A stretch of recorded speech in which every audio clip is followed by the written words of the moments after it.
Oi, gente, aqui é a Tayane, trazendo para vocês hoje um assunto, gente, que cai bastante em provas, que é a Lei Orgânica da Saúde, ou Lei 8080, como vocês gostam de dizer, e eu também. Então, eu trouxe esse assunto para estar aí mostrando para vocês de forma bem objetiva a introdução da lei. Resolvi trazer do artigo 1º ao 4º, para também estar trazendo algumas questões. Tentei trazer questões de 2017 para frente, para não estar trazendo coisa muito antiga, né, para vocês. Para já estarem aí observando como esse assunto é cobrado dentro de prova. A lei é muito extensa, mas assim, geralmente, isso não é uma regra, mas geralmente ela é mais cobrada do artigo 1º ao artigo 19. É importante ler e entender a lei todinha, mas vamos dizer que do 1º ao 19 é mais importante, cai mais em prova, né? Tem essa tendência. Então, vamos aqui já entendendo a lei. A Lei 8080, ela dispõe sobre as condições para promoção, proteção e recuperação da saúde, a organização e o funcionamento dos serviços correspondentes e da outras providências. Então, essa lei, ela já vai falar de promover, proteger e recuperar, PPR. Tenta guardar desse jeito que já ajuda um pouco. Já na disposição preliminar da lei, aqui no artigo 1º, ela explica o seguinte, que essa lei ela regula em todo o território nacional as ações e serviços de saúde, executados isolada ou conjuntamente, em caráter permanente ou eventual, por pessoas naturais ou jurídicas, ou seja, está falando que por pessoas ou empresas, e que essas empresas elas podem ser de direito público ou de direito privado. Então, olha só, a gente tem que guardar que essa lei, ela vale em todo o território, são ações executadas isolada ou conjuntamente, caráter dela permanente ou eventual, guardem essas duas palavras, permanente ou eventual, e por pessoas naturais ou também por empresas, tá? Que podem ser de direito público ou privado. De repente vocês vão falar, Tayane, já desse início aí, pode surgir questões? Pode sim. Pode sim, inclusive as questões que eu deixei aqui no final para vocês, é bom vocês focarem nesse início, já darem uma lida, já irem entendendo, porque sim, muitas questões são tiradas desse trechinho aqui, tá bom? No artigo 2º, gente, nos diz o seguinte, a saúde é um direito fundamental do ser humano, devendo o Estado prover as condições indispensáveis ao seu pleno exercício. Talvez quem está estudando aí para a prova já viu aí no vídeo que tem aí no canal que eu falo de saúde na Constituição, do artigo 196 ao artigo 200, e tá falando a mesma coisa num lugar e no outro. É que lá na Constituição tá de uma forma mais curta, mais objetiva, e aqui na 8080 ela está assim mais destrinchada, tá mais completinha, tá? Então, pode soar meio repetitivo, mas é que primeiro ela esteve lá, né, em 88, e depois aqui nessa 8080 de 90. Então, no parágrafo 1º fala o seguinte, o dever do Estado é de garantir o quê? A saúde, através de políticas econômicas e sociais, né, programas que o governo faz, campanhas, vacinação, né? E que o Estado ele tem que assegurar condições ao acesso universal e igualitário, ou seja, um acesso igual e de todos a ações e serviços para promover, proteger e recuperar a saúde. Lembre do PPR, promoção, proteção e recuperação. E no parágrafo 2º diz o seguinte, o dever do Estado ele não exclui o das pessoas, da família, das empresas e da sociedade. Porque, tudo bem, é um dever do Estado garantir a saúde para a gente? Sim, mas nós também temos que ter o quê? Um autocuidado, a família como um todo, as empresas, né? Nós vemos aí pessoas que trabalham em condições de periculosidade, de insalubridade, então é um dever do Estado, sim, mas também das pessoas, da família, das empresas e o quê? Da sociedade como um todo, né? Não é apenas do Estado.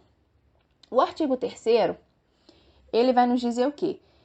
Que os níveis que a saúde tem no Brasil, vamos dizer assim, os níveis que a saúde tem no Brasil, eles refletem a situação social e econômica do país, ou seja, se a situação econômica do país está boa, a saúde tem que estar lá em cima. Agora, se a saúde está lá embaixo, a organização social e econômica do país não está boa, porque está refletindo aonde? Está refletindo na saúde.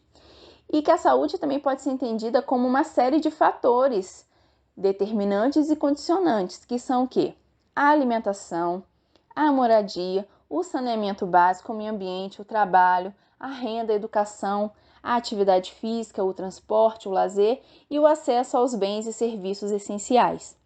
Então, os níveis de saúde da população, eles expressam que a organização social e econômica que o nosso país tem. Por exemplo, se falta saneamento básico para as pessoas, isso traz o quê? Doenças, traz agravos à saúde. Então, para se ter saúde, precisa desses fatores, precisa desses determinantes, né? A alimentação é um condicionante também, porque se você não tiver uma boa alimentação, isso vai trazer prejuízos para você, para o seu bem-estar, se você não tiver moradia e se você também não tiver o lazer, né? A gente precisa do trabalho, a gente precisa da renda, a gente precisa do alimento, a gente precisa ter acesso a bens e serviços essenciais. Ué, se você está doente, você tem o direito de ir lá no hospital, de receber um tratamento, de ser atendido. Então, esses são os fatores, né? Determinantes e condicionantes, são um conjunto de fatores. Às vezes uma pessoa está precisando de uma coisa, a outra está precisando de outra coisa, mas são fatores. E o parágrafo único diz o seguinte: dizem respeito também à saúde as ações que, por força do dispositivo no artigo anterior, se destinam a garantir às pessoas e à coletividade condições de bem-estar físico, social e mental, que é o que diz mesmo o artigo 3º. Então, nós sempre vamos estar precisando dessas coisas, desses determinantes e condicionantes. Eles fazem parte da nossa vida. E quando eles estão em falta, isso compromete o quê? Compromete a nossa saúde. E o artigo 4º vai falar para a gente, de uma forma geral, o que é o SUS, né? É o conjunto de ações e serviços de saúde prestado por órgãos e instituições públicas federais, estaduais e municipais, da administração direta e indireta e das fundações mantidas pelo poder público. Isso tudo constitui o quê? O Sistema Único de Saúde.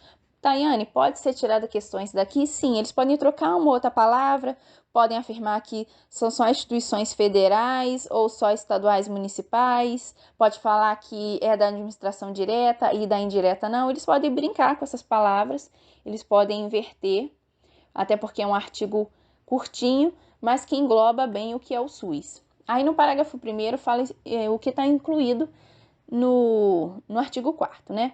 Que fala assim: estão incluídas no dispositivo neste artigo as instituições públicas federais, estaduais e municipais de controle de qualidade, pesquisa e produção de insumos, medicamentos, inclusive de sangue e hemoderivados e de equipamentos para a saúde. Então, as empresas que fazem os EPIs, que fazem pesquisas aí das vacinas que nós tomamos aí nos últimos tempos.